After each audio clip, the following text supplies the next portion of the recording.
خبر داسې د یو انصاری صحابي رالی جناب نبی کریم مبارک صلی الله علیه وسلم له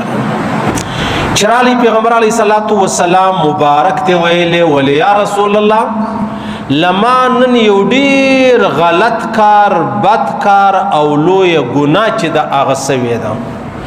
پیغمبر علیه الصلاۃ والسلام مبارک پښتنه جنې وکړه څنګه ګناه درڅ سوي ده او کوم ګناه درڅ سوي ده. د ورته ویلې ولې یا رسول الله زنن د یو داسې خبرې سره مخامخ سوم یو داسې موړ پر ما باندې رالی یو داسې ځای پر ما باندې رالی چې ما سیواله بدکاری ما سیواله هغه تورې زه ویلی نه سمه یعنی ما بدکاري کړې نه ده د یو زنانې سره مخامخ سوله ما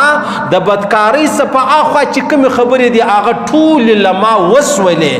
نو یا رسول الله زه دا غواړم چې ته پر ما باندې حد جاري کړې ته پر ما باندې هغه چې کوم اسلامي او شرعي سزا ده و ما ته په دنیا کې راکړه د آخرت تاب لرم نه. حضرت عمر فاروق رضی الله تعالی عنہ فرمایلی الله پرده در باندې اچولې و څه در پیښ و الله پرتا پرده اچولې ولا تا ګناه وسو تا ته څه در پیښ و چرالې د پیغمبر علیه الصلاۃ والسلام دفتر لره د پیغمبر علیه الصلاۃ والسلام دربار لره. ګوره د صحابه کرام چې کوم دي اوس په ظاهر دا خبره به مشته یو سړی وایي چې یاره صحابه کرام خو له ګناو څخه خلاص دي منزه دي پاک دي ته څنګه دا ګناه وکړه دا څنګه صحابي دی دا ګناه خدای خلک څه په دا اوس عصر کې وایي زه نه کوم زه له دې ځان ګورم دا څنګه صحابي و. ګوره د شیطانت او د منافقت دماغ دا دی چې زما او ستا فکر د صحابي و دې خبرې ته ځي چې د ګناه وکړله و دې خبرې ته نه ځي چې د څه ګناه وسوله بیا د خپل ژوند ټول قربان کړي د خپل عزت ټول قربان کړي رالی د پیغمبر علیه الصلاۃ والسلام په دربار کې قصه وکول یا رسول الله لما دا خطا سوی ده دا ګناه سوی ده غلطي را څخه سوی ده پر ما باندې حد جاری کا. چې منافق سړی هغه به دا وایي چې صحابي ګناه وکړله او چې مؤمن سړی هغه به دا وایي چې صحابي را ولاړ سو دا خپل یوه ګناه د کړې وه الله په خبر و دی رالی د الله رب العزت هغه نبي لره چې الله رب العزت راستولی دی خپل عزت خپل مسله خپل غلط خپل ګناه هغه یې ورته کښېښوله. هغه ګناه کول دومره لوړه درنه خبره نه ده عزیزانو لکه دا خبره څومره سنګینه ده یو سړی راځي د الله د رسول دربار لره د خپل حال ورته وایي. نو پیغمبر علیه السلام ته ویل یا رسول الله لما خدا ګناه وسوله بدکاری می کړې نه ده د یو زنانې سره مخ سوم یو ځای سوم نور د بدکارۍ څخه علاوه چې کومې خبرې دي هغه لما وسولې. خیر د لمانځه ټیم سلو لمونځ وسلو چې لمونځ وسو دا سړی پیغمبر علیه الصلاۃ والسلام مبارک بار بار په دې کې فکر و سوچ و د لمانځه بعد یې غږ وکړي ولا هغه ځوان څه صحابه وفرمایي عرض وکړي چې یا رسول الله هغه خو لاړې د باندې ووتی ورغږ ورپسې وکړي چې غږ ور وکړي هغه یې راوغوښتي بیا رالی د پیغمبر علیه السلام دربار لره ول تا څه ویل ول ما دا ویل یا رسول الله لما داسې ګناه وسوه خطا وسوه راغلی یم د الله له جانبه چې کومه سزا ده کومه جزا ده کومه بدله ده کوم یو مطلب یو حد هغه راباندې جاري که زه دې له راغلی وم. پیغمبر علیه الصلاۃ والسلام مبارک ورته وفرمیل تا زموږ سره اوس لمونځ وکړي یا ماپښین و یا مازدیګر ول و ما جمعات وکړي ما لمونځ وکړي. وایي الله رب العزت دا آیاتونه اوس پر ما را نازل کړلو چې کوم سړی لمونځ وکړي د لمانځه څخه مع بعد ان الحسنات یذهبن السیئات دا نیکي چې کومه ده دا ګناه میټاوي دا ګناه چې دغه ختموي. تا زما سره لمونځ وکړي په هغه لمانځه سره ستا هغه ګناه چې دغه الله در معاف کړله چې کومه ګناه له تا سوې وله. اوس حضرت معاذ رضی الله تعالی عنہ د پیغمبر علیه السلام څخه پوښتنه وکړه ول یا رسول الله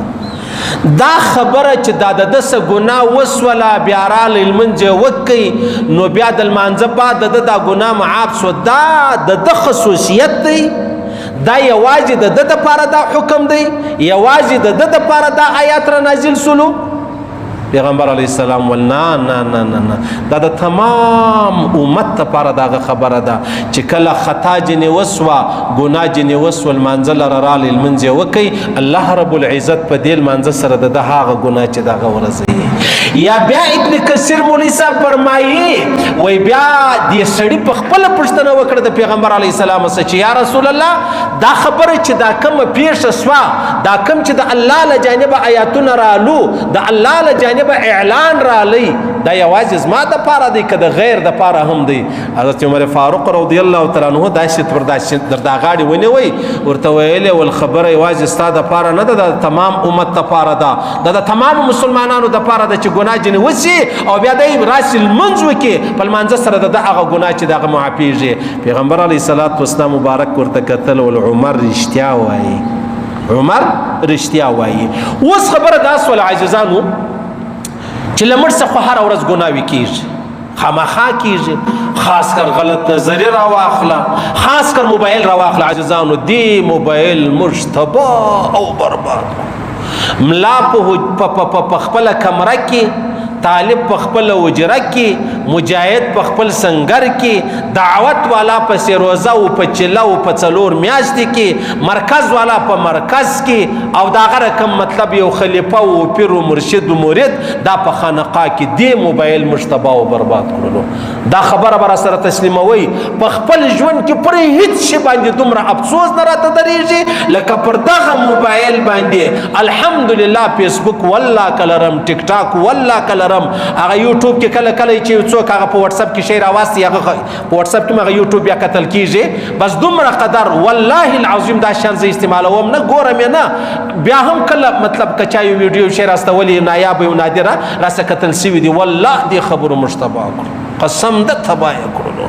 دا چې موږ د ایمان اخلاص کو غم دا دی زما استا په فکر خدا فکر دی چې یاره ما تعالی منځ وکړي نو خدای الله په دربار کې دا نوښته سلو دی موبایل زما استاغه ټول نیکی رضای کړی دی. پیغمبر علیه الصلاۃ والسلام مبارک فرمایي د قیامت په ورځ به یو سړی د الله په دربار کې حاضر شي دومره نیکی به کړی لکه د تهامه غر دومره نیکی به کړی لکه غر